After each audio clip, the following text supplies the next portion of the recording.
আজকে তরকারি রান্না করব রুই মাছের ভুনা উইথ ব্রোকলি এন্ড পটেটো। সবচেয়ে প্রথম যেটা আমি করতে যাব, আমি রুই মাছটা ভেজে নেব। বন্ধুরা দেখতে পাচ্ছেন আমি এই রুই মাছ তরকারি রান্না করার জন্য এখানে নিয়েছি আধা কেজি রুই মাছ।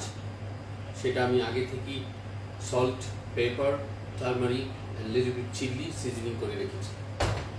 আর সবজি নিয়েছি এখানে 200 গ্রাম আলু, 200 গ্রাম ব্রোকলি।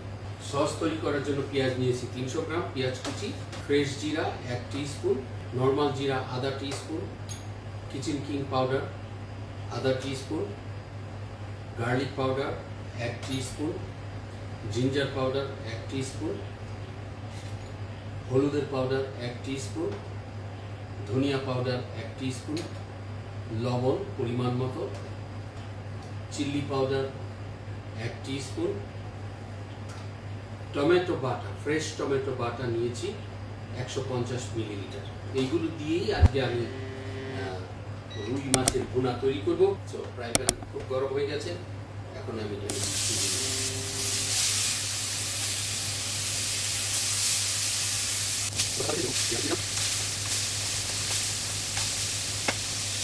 ফ্রাই হয়ে গেছে, ফার্স্ট ক্লাস হয়েছে একেবারে যেমন আমি ভেবেছি।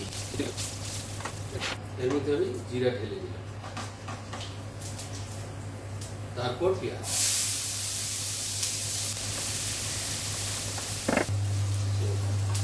পেঁয়াজ আর একটু গোল্ডেন ব্রাউন হতে হবে।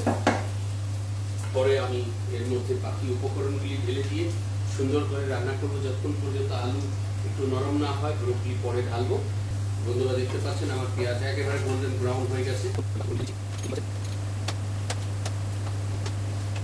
একটু পানি ঢেলে দেবো যাতে চলে না যায়।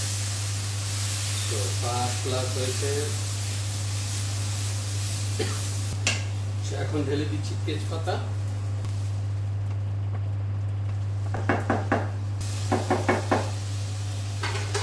সো আমি এখন আলু ঢেলে দিচ্ছি বন্ধুরা।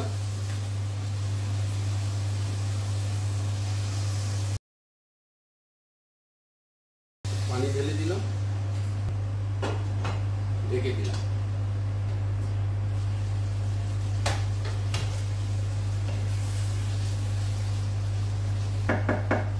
এখন বন্ধুরা টমেটোটা ঢেলে দিচ্ছি, পুরোটা দিলাম না,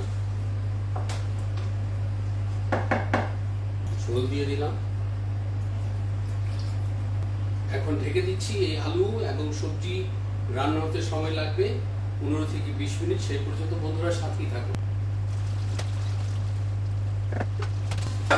বন্ধুরা এখন আমি ব্রোকলি ঢেলে দিচ্ছি। আমার আলু অলমোস্ট শেষের দিকে।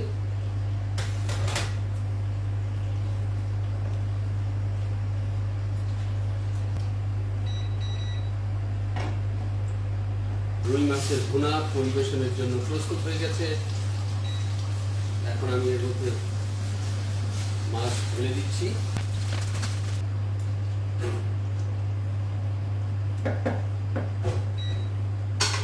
বন্ধুরা আমার রুই মাছের ভুনা পরিবেশনের জন্য প্রস্তুত।